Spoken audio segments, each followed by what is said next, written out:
Welcome to Pearced Off, the counter-apologetics and philosophy segment with me, Jonathan M.S. Pearce. First of all, today I want to congratulate Skepticule for getting past the 100 mark. I didn't talk about that last time because it was about 1 o'clock in the morning and I didn't have a clue what was going on. So, obviously you didn't tell that from what I said because what I said was coherent and beautifully spoken. But that's awesome, guys. Well done. Long may it continue. Hurrah, the century. This time I'm going to talk about lions and dentists and Cecil. Everyone knows about it. I needn't really explain the story, but I will. A dentist from Minnesota pays loads of money to go shoot a lion with a bow in Zimbabwe after it is lured illegally outside of the national park with bait. Lion gets hit, wanders around in pain, life ebbing for 40 hours until dentist finds it again and shoots it in the head with a gun. Lion dies. Man thinks it's all legal, apparently. The lion was left skinned and beheaded after the hunters tried to destroy the tagged collar Cecil the Lion had. Man also faced prison in 2008 after lying to a federal agent about killing a bear. So obviously he's got priors. From my own point of view, I find this morally abhorrent from an instinctive and intuitive position. However, as a hopefully good skeptical philosopher, I should question this. So let's park how the lion was killed and not let that taint our view of whether the idea of killing a lion is bad, as in the rule-based illegality and the inhumane death associated with this case will not be relevant for this comment that I'm making. Here are the questions which I think are raised. 1.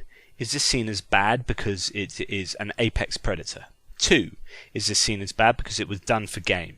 Is it made worse because he has loads of money and is using that as power over others, people, law and animals? 3. Is it seen as bad because there are not many lions about? 4. Is this seen as bad because it is feline and there is a reminder of it being a cat and domesticated and perhaps more human? 5.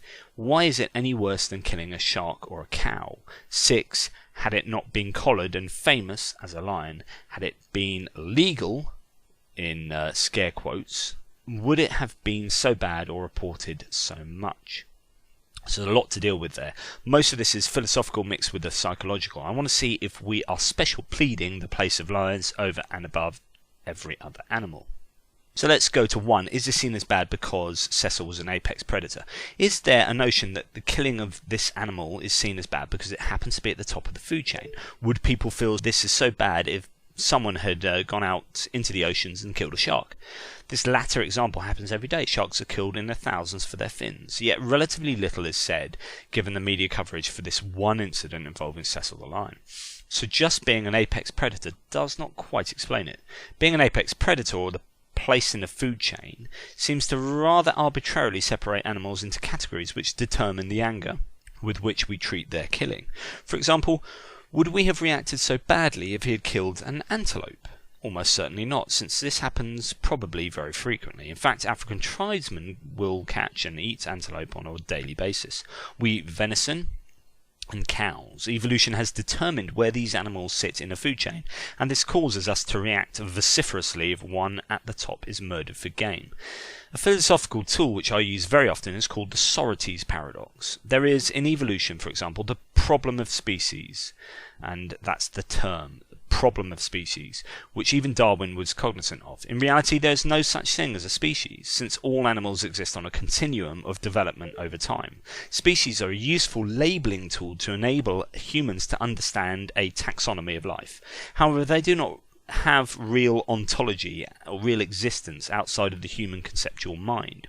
It's the same mechanism we use in laws. We allow people to vote when they're 18, to have consensual sex when they're 16, to drive, etc., etc. The reality is there is no discernible difference between a girl who is 17, 364 days, 23 hours, 59 minutes, 59 seconds, and that same girl a second later. However, 1 second she can't vote, and the next she can. We draw arbitrary lines in time continuums for pragmatic reasons. That is what the idea of species does. However, if you found a fossil of an early Homo, you would rightly argue that it is actually a late Australopithecus, and this is what happened with the famous fossil Twiggy. Fossils which sit closer to that arbitrary line are harder to argue. That is because that line is arbitrary. It is not as if an Australopithecus gave birth to a Homo sapiens, for example. I'm not sure that the timeline is correct there, but this gradual move took thousands and thousands of years. We now look back and whack a line somewhere to differentiate the two. However, at that line, there would be no discernible difference between the two organisms. So what then differentiates animals that exist on some sort of continuum? I'm not a vegetarian, though I would like to be. This is because vegetarianism is more morally right than eating meat, and I'm morally imperfect, falling short of my own expectations, as I talked about in several episodes previously. I try to have 2 days a week of not eating meat. The problem for meat eaters is arguing that one animal, such as a cow, can be eaten, but not another, such as a cat, dog, eagle, dolphin, whatever, causes a problem. So what differentiates these organisms, which appear to exist on a continuum in matters of degrees? Lions are apex, they're at the top, but does this position entitle it to more compassion than any other animal? Why? And I'll return to this idea of complexity and personhood later. So, second point, 2. Is this seen as bad because it was done for game? Is it made worse because he has loads of money, the dentist guy, and is using that as power over others, people, laws and animals? I think that this is a powerful psychological driver of the responses which have been witnessed, and perhaps the biggest causal reason why the reaction was so vehement. Most people who reacted badly on the internet and all over the media-saturated world would be meat-eaters. This means that they are essentially morally fine or ambivalent or apathetic with the notion of animals being killed in mass-intensive ways for their own sustenance. Cecil was one animal being killed, but not for sustenance. This appears to be one man's crusade to boost his own ego and to navigate the shady world of poaching and conservation and African politics with a wad of cash. This is an example of money doing the walking and talking, and a man defying legal moral regulation in order to get what he wants with money. This is man exerting power over nature and beast with a pocket full of cash. This was someone gaining status and a sense of power at the expense of a beautiful animal, which we usually watch on nature programs. This was game, and people don't like that. Ostensibly, however, this is one animal being killed against the thousands that most people implicitly accept and require in order to be sustained on a yearly basis on their high meat diets. There is no small dollop of hypocrisy in some manner, though there is a food versus game paradigm at play here. 3. Is this seen as bad because there are not many lions about? Market forces find their ways into many things. The rarer something is, the more value it obtains. Supply and demand. As such, lions, whose numbers have seriously decreased, are a more valuable commodity. Tigers, for example, are perhaps even more valuable.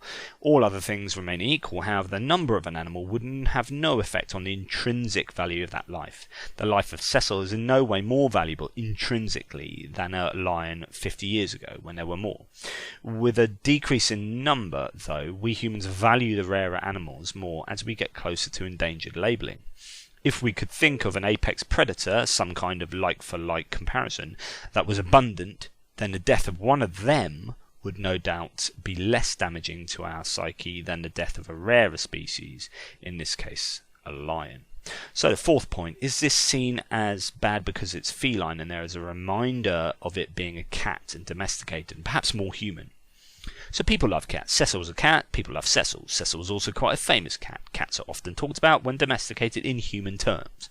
We project personhood and agency onto cats and dogs and other animals in ways which we do not for other animals. So thus, with human personhood to some degree, the loss of such an animal has hallmarks of the loss of a human. Whether personhood exists in itself is a thoroughly contentious issue amongst philosophers. I think I've talked about this previously, about the continuous I, whether that exists, what is personhood. So this is a problematic notion anyway, and it requires a lot of thought and discussion. Number 5, why is it any worse than killing a shark or a cow? I've sort of covered this in a previous point as far as apex predators and vegetarianism go. The Socrates paradox, as mentioned earlier, is sometimes called the theory of the heap, or the dune, or the beard, or the moustache. The actual paradox goes like this. The word Socrates derives from the Greek word for heap. The paradox is so named because of its original characterization attributed to Eubulides of Miletus. The paradox goes as follows. Consider a heap of sand in which grains are individually removed. One might construct the argument using premises as follows. 1 million grains of sand is a heap of sand. A heap of sand minus 1 grain is still a heap. So repeated applications of premise 2, each time starting with 1 fewer grain, eventually forces one to accept the conclusion that a heap may be composed of just 1 grain of sand, and consequently if 1 grain of sand is still a heap, then removing that 1 grain of sand to leave no grains at all still leaves a heap of sand. Indeed, a negative number of grains must also form a heap. So this is exactly what I was talking about earlier with the age and having arbitrary lines. The arbitrary line here is what defines a heap of grain and a not heap of grain. So you get to this stage where you've got one grain of sand and you still have it defined as a heap. And that's a kind of paradox. So obviously we have one grain is not a heap and this paradox. Now let's apply this to animals on a continuum of complexity. When does it become acceptable to kill an animal?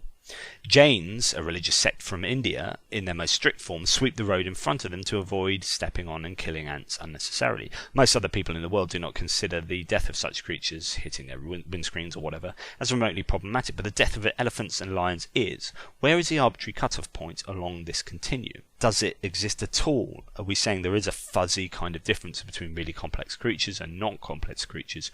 Or is the transition so gradual that there really is no effective way we can differentiate the two? It does suggest that on the one hand that there isn't a difference between an ant and a lion, for example, but that doesn't necessarily follow. So as I was saying, that we often need to accept fuzzy logic. Our own abstract delineations and categories don't really exist outside of our minds, but we invent them for their logistical ease.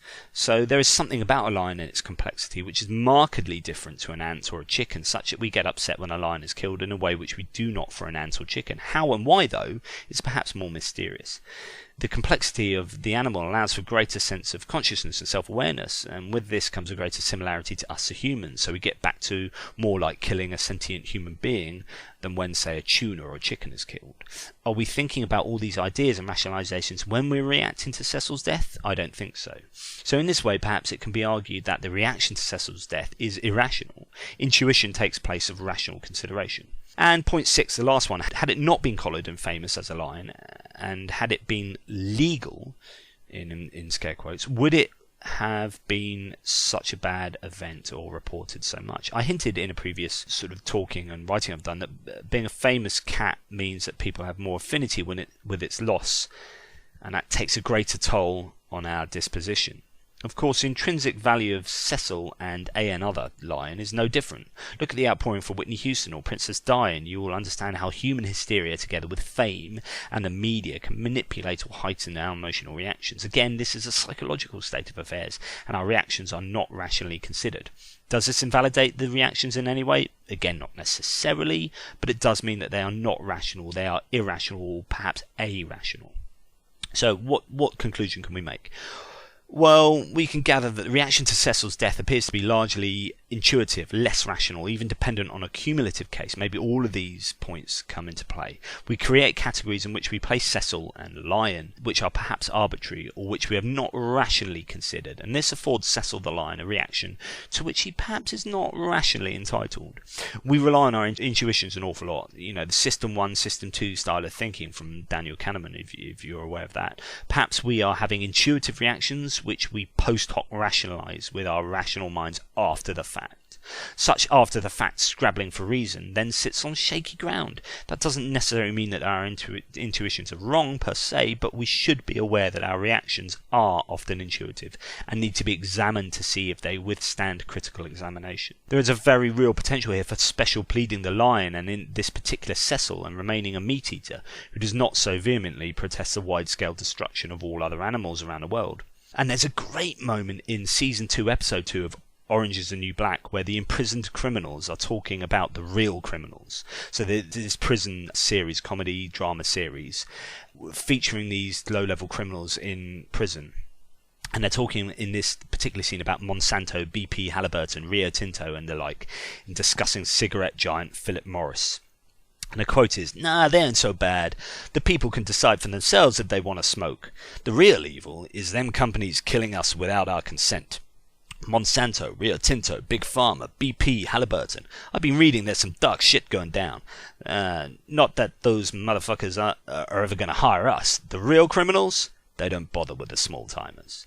The idea that we are worrying about these small events and as a result, in the background, these big criminal, massive issues are taking place, and we're not passing comment on that. So these criminals are declaring that the real criminals are these big corporations insidiously getting away with their massive heinous crimes. And in the same way, this one death at the hands of a dentist is nothing against the whole swathes of population doing damage to wildlife, say in Madagascar or loggers in Indonesia or Brazil, or those building the Belamonte Dam in Brazil. Any number of things that properly warrant such reactions. However, we seem to have become immune to crimes on a mass scale, so that huge moral atrocities go unnoticed sometimes, and we jump onto a single moral atrocity in a hysterical manner for the reasons above that I've mentioned. So perhaps such a reaction is warranted, but then what do we have left for the real criminals? So there you go. I had to talk really quickly then, a lot to cover.